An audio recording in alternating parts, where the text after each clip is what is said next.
নিরাপদ খাবার, সুস্থ জীবন। আসসালামু আলাইকুম। আজকে পুষ্টিগুণে ভরপুর একটা সালাদের রেসিপি করে দেখাবো। যারা শারীরিকভাবে সবসময় দুর্বল অনুভব করেন তাদের জন্য এই সালাদটা হবে মহা ঔষধ। এটা নিয়মিত খেলে আপনি সতেজ হয়ে উঠবেন। এছাড়া ওজন কমাতেও সালাদটা অনেক কার্যকরী, তাই এটা আপনি ডায়েটেও রাখতে পারেন। চলুন ছোলার ভীষণ মজার সালাদটা তৈরির প্রসেস দেখিয়ে দিই। সালাদ তৈরির জন্য দেখুন আমি এখানে ছোলা ভিজিয়ে নিয়েছি। 3 থেকে 4 ঘন্টা ভিজিয়ে নিলেই হবে। খোসা ছাড়া একটা ছোলা পাওয়া যায়, আমি সেটা নিয়েছি। তবে আপনারা চাইলে খোসা সহ ছোলা দিয়েও সালাদটা তৈরি করতে পারবেন, কারণ অনেক এলাকায় খোসা ছাড়া ছোলা পাওয়া যায় না। তারা খোসা সহ ছোলা 3 থেকে 4 ঘন্টা পানিতে ভিজিয়ে নেবেন, অথবা আপনারা চাইলে ছোলা সেদ্ধ করেও নিতে পারেন। যার যেভাবে খেতে ভালো লাগে ছোলা সেভাবে নেবেন। এরপর সালাদের জন্য একটা ড্রেসিং তৈরি করব। ছোলার সালাদে ড্রেসিং হিসেবে আমি মেয়োনেজ দিব, তাই মেয়োনেজ তৈরির জন্য একটা ব্লেন্ডারে দিচ্ছি সেদ্ধ ডিম। 10 মিনিট গরম পানিতে সেদ্ধ করে নেবেন। এরপর দিচ্ছি 2 কোয়া রসুন, সামান্য চিনি দিচ্ছি স্বাদের ব্যালেন্সের জন্য, 1 চা চামচের মতো দিলাম, তবে চিনি না দিলেও হবে। এরপর সামান্য লবণ দিচ্ছি। এরপর দিচ্ছি 2 চা চামচ গুঁড়া দুধ, আর দিচ্ছি কিছু কালো গোলমরিচ গুঁড়া ক্রাশ করে দিচ্ছি। মেয়োনিজ ঘরে তৈরি করতে না চাইলে দোকান থেকে কেনাটা নিলেও হবে।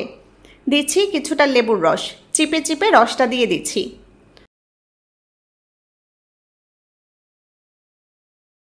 সবশেষে দিচ্ছি সরিষার তেল, 4-5 টেবিল চামচ সরিষার তেল দিচ্ছি। এবার এগুলো ভালোভাবে ব্লেন্ড করে নিলেই মেয়োনিজ হয়ে যাবে।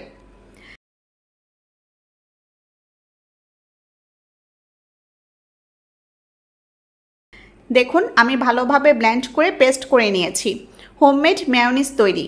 এখন এটা একটা বাটিতে নিয়ে একপাশে রেখে দিব। এবার সালাদ তৈরির মূল প্রসেস দেখাই। একটা বাটিতে দিয়ে দিচ্ছি শসা, ছোট ছোট কিউব করে কেটেছি। এরপর দিচ্ছি টমেটো কুচি, শসার মতো করে কেটেছি। এরপর দিচ্ছি ভিজিয়ে নেওয়া ছোলা। ছোলা ভিজিয়ে নরম না করলে আপনারা খেতে পারবেন না, আর আগেই বলেছি আপনারা চাইলে ছোলা সেদ্ধ করে নিতে পারেন। দিচ্ছি কিছু চীনাবাদাম। এরপর দিচ্ছি পেঁয়াজ কুচি। দিচ্ছি সামান্য লবণ। দিচ্ছি কিছু কালো গোলমরিচ গুঁড়া। এরপর দিচ্ছি তৈরি করে রাখা মেয়োনিজ। এবার ভালোভাবে মিশিয়ে নিলেই হবে। এ সালাদ অনেক ধরনের পুষ্টিগুণে ভরা। যারা সবসময় শারীরিকভাবে দুর্বল অনুভব করেন তারা এটা খেলে শক্তিশালী হবেন। শরীরের বাড়তি চর্বি গলাতে এটা ভীষণ উপকারী। এছাড়া ওজন কমানো, হার্ট ভালো রাখা সহ অনেক উপকারিতা রয়েছে। তাই সুস্থ থাকতে এ সালাদের বিকল্প নেই। বাসায় অবশ্যই ট্রাই করলে জানাবেন কেমন হলো। আরও কী রেসিপি চান তাও কমেন্টে জানাতে পারেন। সবাই নিরাপদ খাবার খান, কি খাচ্ছেন জেনে বুঝে খান। আজকের মতো বিদায় নিচ্ছি। আল্লাহ হাফেজ।